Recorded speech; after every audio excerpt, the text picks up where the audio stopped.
এখনকার শিশুরা মোবাইল নিয়েই পড়ে থাকে, কিন্তু তাদেরকে এই মোবাইল থেকে দূরে রাখতে হলে মাঠে ঘাটে পাঠাতে হবে, বিনোদনের মাধ্যম তৈরি করতে হবে।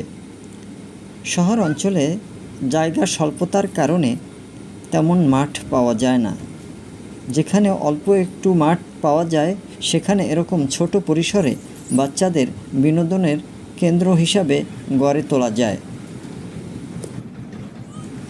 আর এই রকম পার্ক হতে পারে শহরের বাচ্চাদের জন্য বিনোদনের একটি মাধ্যম।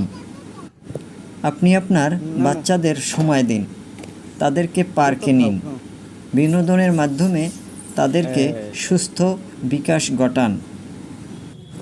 এরকম পার্ক থাকলে বাচ্চারা অবশ্যই আনন্দে দিন কাটাতে পারবে, যেখানে শুধু বাচ্চারাই নয়, বয়স্ক লোকেরাও এসে দোল খেতে পারবে, আর তারাও পার্কে সময় কাটাতে পারবে।